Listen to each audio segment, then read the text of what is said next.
Scar Lowy, the little engine, loves all the sights and sounds along his line and knows them very well.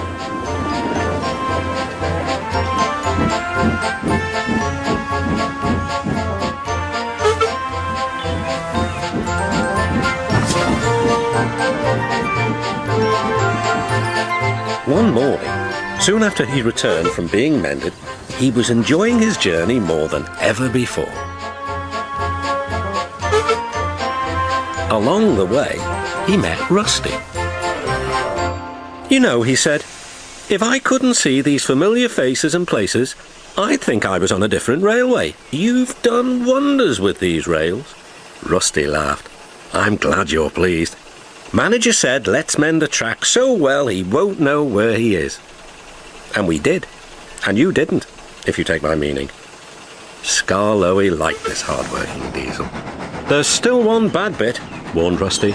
"Just before the first station, an engine might come off there, particularly Duncan. He will rock and roll along the line. Look at him right now.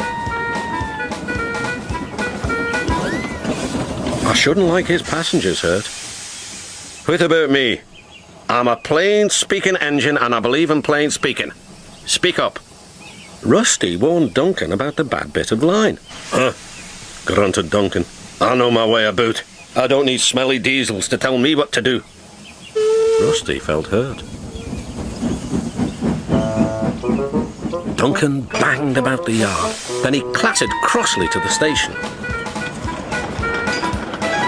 James was already there, waiting for him. "You're late," he snapped.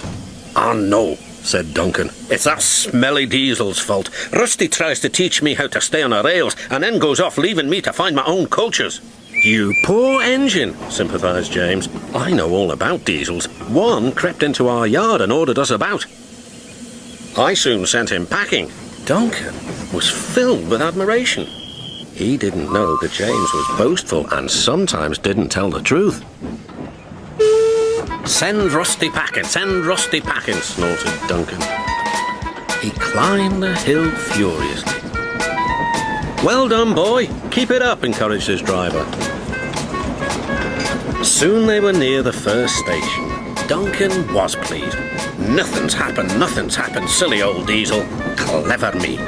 And he rocked and he rolled along the line.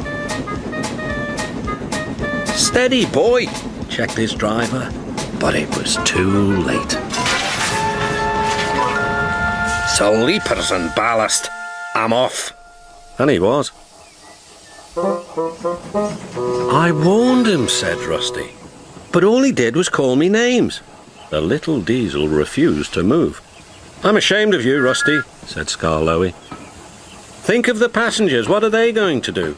"Oh, I'd forgotten them. Yes, of course. We must help the passengers." And Rusty roared into life.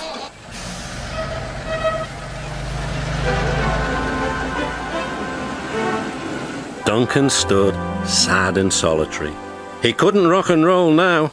"Oh, dear," he thought. "Everyone will know how silly I am." The passengers had to get out and help too. They weren't very pleased about that, but worked as hard as they could. They carefully levered Duncan back onto the line.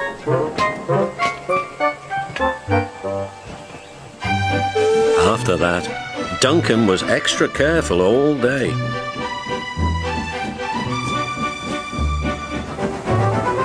At last, evening came. "Rusty," he whispered, "thank you for helping. I'm sorry I was rude to you." "That's all right, Duncan. I wish all diesels were like you. Let's be friends." "Suits me," replied Rusty. "We'll mend that bad bit of rail first thing tomorrow."